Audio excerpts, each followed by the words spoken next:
Assalamualaikum warahmatullahi wabarakatuh. Alhamdulillahirabbil alamin wassalatu wassalamu ala asrafil anbiya'i wal mursalin wa ala alihi washabihi ajmain. Amma ba'd. Pada kali ini saya akan menjelaskan tentang sifat dan keutamaan dari sabar. Sabar berasal dari kata subaru yasbiru yang artinya menahan. Menahan di sini pengertiannya luas. Bisa saja kita sedang berpuasa menahan nafsu untuk ini dan itu. Kita menahan lapar, berarti kita harus bersabar dari rasa ingin makan sampai azan maghrib, yaitu waktu untuk berbuka. Kita harus bersabar menghadapi perilaku seseorang yang buruk pada kita, berarti kita harus sabar dari kezoliman.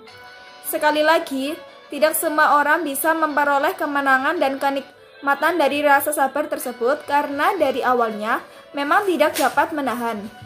Oleh karena itu, saudara-saudara, perlunya kita selalu mendekatkan diri kepada Allah agar selalu diberi kesabaran yang tiada batasnya, agar kita dapat memperoleh pahala yang sebesar-besarnya.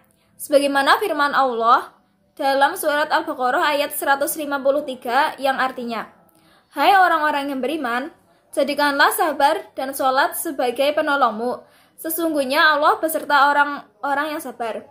Dari penjelasan ayat tersebut, bahwa kita sudah diketahui jika Allah selalu memberikan pertolongan pada setiap hambanya yang mau menjalankan perintahnya. Di dalam ayat tersebut dijelaskan bahwa jika kita mengerjakan sholat wajib dan dapat menahan diri dengan rasa sabar, maka Allah menjanjikan pertolongan bagi hambanya yang sedang dalam kesusahan. Sabar memang tidak mudah. Sabar adalah ujian. Justru karena ketidakmudahan itulah Allah menguji hambanya, seberapa hambanya dapat lolos dari ujian sabar. Jika kita lolos, kita selalu beristighfar dan berpikir positif terhadap segala ketentuan Allah. Niscaya kita akan mendapat beribu kemuliaan dan keberuntungan yang datang dari pintu manapun. Begitulah gambaran tentang sifat sabar dan keutamaannya. Apabila ada kata-kata yang kurang berkenan, saya mohon maaf. Wabillahi taufik wal hidayah. Wassalamualaikum warahmatullahi wabarakatuh.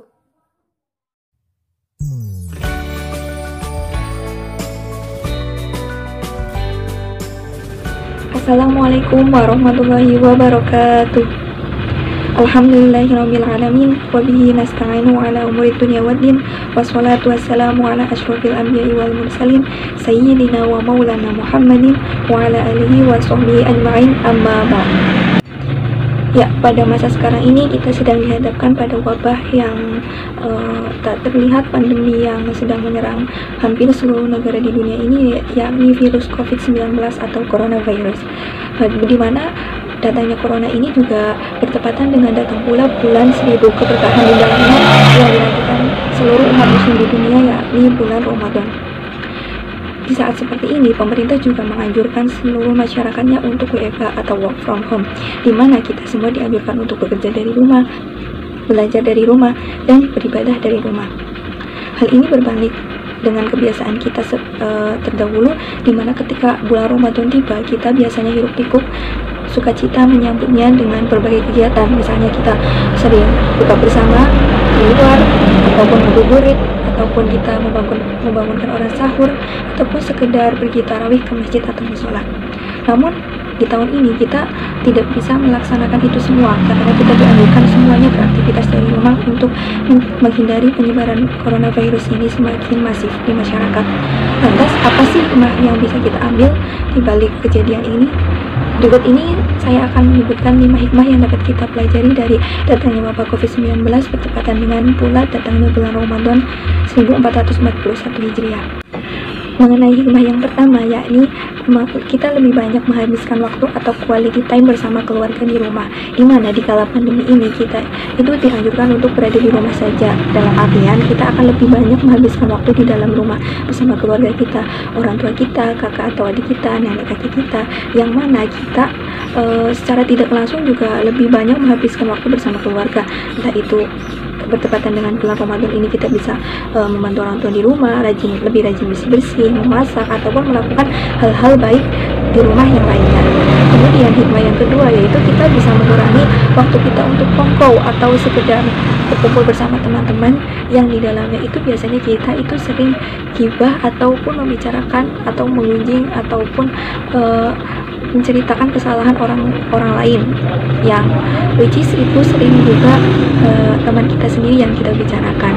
Padahal di Al-Quran sendiri sudah disebutkan di Quran surat Al-Hujurat ayat 12 yang artinya, wahai orang-orang yang beriman, jauhilah dari kamu prasangka, sesungguhnya sebagian prasangka itu dosa, dan janganlah kamu mencari-cari kesalahan orang lain, dan janganlah ada di antara kamu yang mengunjing sebagian yang lain. Apakah ada di antara kamu yang suka memakan daging saudaranya yang sudah mati? Tentu kamu merasa jijik, dan bertakwalah kepada Allah, sesungguhnya Allah Maha Penerima Taubat, Maha Penyayang. Ya, mengenai hikmah yang ketiga, yakni kita bisa lebih berhemat. Berhemat dalam hal apa? Yang pertama dalam hal tenaga, di mana kita itu mengurangi aktivitas kita di luar ruangan, yang mana tentunya kita akan lebih bisa save tenaga kita untuk melakukan hal-hal baik di rumah. Kemudian yang kedua, kita lebih berhemat pengeluaran terkait uang kita, seperti yang hikmah yang sebelumnya, di mana kita mengurangi kongko-kongko di luar rumah, dalam artian kita juga mengurangi pengeluaran kita untuk sekedar jajan atau untuk membeli suatu keinginan kita yang sedang kita inginkan untuk waktu sekarang.